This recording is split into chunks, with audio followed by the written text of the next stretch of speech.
વલ્લભીપુર મામલતદાર કચેરી માંગ 2 યુવાનો પર અજાણ્યા ઇસમોએ કર્યો હિચકારો હુમલો। મામલતદાર કચેરી માંગ આજે રવિવાર અને રથયાત્રાની રજા હોય તેમ છતાં મામલતદાર અને મળતિયાઓ સાથે બેઠક યોજાતા અનેક તર્ક વિતર્કો સર્જાયા। ઈજાગ્રસ્તનું નામ મહેશકુમાર મહેતા અને સંજયભાઈ મહિપતરાય મહેતા હોવાનું પ્રાથમિક તપાસમાં સામે આવ્યું। સમગ્ર ઘટનાની જાણ થતાં વલ્લભીપુર પોલીસ ઘટના સ્થળે પહોંચી ઈજાગ્રસ્તોને સારવાર અર્થે વલ્લભીપુર સરકારી હોસ્પિટલ ખસેડાયા। બંને યુવાનો ઉપર પાણવી ગામના એડવોકેટ હરેશ ડોડિયા અને પપ્પુ ડોન પાટણા નામના શખ્સોએ હુમલો કર્યા હોવાનું ઈજાગ્રસ્ત મહેશકુમાર મહેતાએ જણાવ્યું।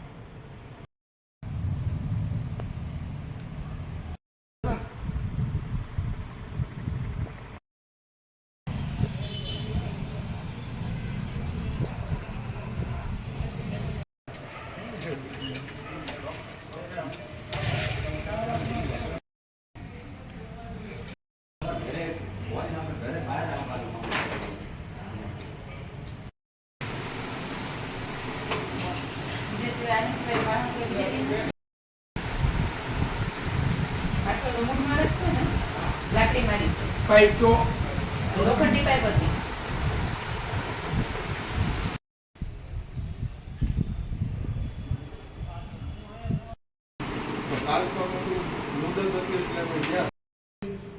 ડોક્ટર મહેશ મહેતા। મહેશભાઈ શું થયું છે? અચાનક આ લોકો આવીને હુમલો કર્યો। અમે મામલતદાર સાહેબને આમંત્રણ આપવા આવ્યા હતા। શેનું આમંત્રણ આપવા આવ્યું? હે? પાણીમાં નક્ષત્ર વન બનાવવું છે એનું આમંત્રણ આપવા આવ્યા હતા। બરોબર। એની ચર્ચા ચાલતી હતી। બીજું ત્યાં હતું નહીં। ચિંતાને આવ્યા મામલતદાર સાહેબને પહેલા ધમકી આપી, દરવાજો ખોલ્યો એટલે એને સાહેબને પીએસઆઈ જાણ કરી। અમે બહાર નીકળ્યા, એ લોકો આવીને તૂટી પડ્યા મારામારી કરવા। હરેશ ડોડિયા એને 2013માં ખોટું એમેન્ડમેન્ટ કરીને એક જજમેન્ટ લીધું હતું, એ મારા ધ્યાનમાં આવ્યું એટલે મેં કોર્ટમાં ઓપન કર્યું। આ એનો બદલો લેવા આવ્યો છે। ઓકે। મારી જમીન એને હડપી લેવી છે, ગામમાં કોઈ કરવાના તેવા આવી ગુંડા ઢોળકી રાખ્યા છે અને વારંવાર હુમલા કર્યા। એક નથી, અનેક વાર મારા પરિવાર ઉપર હુમલો કર્યો છે અનેક વખત। તમે મામલતદાર સાહેબને નક્ષત્ર વનના આમંત્રણ દેવા આવ્યા હતા? નક્ષત્ર વન બનાવવા માટેનું આમંત્રણ આપવા આવ્યા હતા। ઓકે। તો એ લોકો તો એવું કહેતા હતા કે ભાઈ આ એક નોંધ નામંજૂર થઈ હતી ને મંજૂર કરાવવા માટે બંધ બારણે આ જાહેર રજા છે, જગન્નાથની રથયાત્રા છે, જાહેર રજા હોવાથી રવિવાર છે છતાં પણ આ બંધ બારણે મીટિંગ કરતા હતા। હું તો પીએસઆઈ સાહેબને આમંત્રણ આપવા આવ્યો હતો।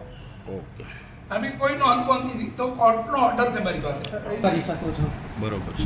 ત્યાં સુધી બસ ઓલા જે બહારની કોઈ વ્યક્તિ એ અંદર આવીને ફોટો લઈ ગયા અને પછી આમને એમ કે ભાઈ તમારે જે બી અપીલ કરવાની થાય તો એ અપીલ કરી શકો છો નામંજૂર સામે, બીજો કોઈ નિર્ણય થઈ શકે નહીં। એ બહાર ગયા, બહાર પછી મને ખ્યાલ નથી। સાહેબ આજે જાહેર રજા હતી તો પણ આપની કચેરી ચાલુ હતી, શું કહેશો? અષાઢી બીજ હતી તો હું મારી કચેરીમાં હાજર હતો। ઓકે। આપના કામગીરી અનુસંધાને કચેરી આજે ખુલ્લી હતી? હા। ઓકે। આ અરજદારોને તમે સાંભળ્યા, શું અરજદારોનું કહેવાનું હતું? અરજદાર એમ કહેતા કે અમારી સાહેબ એક નોંધ નામંજૂર છે, ખરેખર એ એમ કે કલેક્ટર સાહેબના નિર્ણય સામે અમે હાઈકોર્ટમાં ગયા હતા અને હાઈકોર્ટે અમને જજમેન્ટ આપેલું છે, કેસ ચાલુ છે। અરજદાર એમની જમીનની મેટરને લઈને જ આવ્યા હતા કે અન્ય કોઈ? જમીનની મેટર જ મારી પાસે। તો અરજદાર તો જૂઠું બોલે છે કે હું નક્ષત્ર વનના રોપવા માટે હું સાહેબને આમંત્રણ દેવા આવ્યો હતો? નહીં, એવું કોઈ કારણ જ નથી। ઓકે। નક્ષત્ર વન બાબતથી નહીં, એવું નથી। તો અરજદાર એવું મને કહી રહ્યા હતા? નહીં, મને એવું કંઈ નહીં, મને તો બસ આ એક નોંધ નામંજૂર થઈ હતી એ સાહેબ એના વિશે કહેવા। ઓકે। તો આપની હાજરીમાં સાહેબ આ બબાલ થઈ એ બાબતથી શું કહેશો? નહીં, હું તો અંદર કચેરીમાં જ હાજર હતો। ઓકે।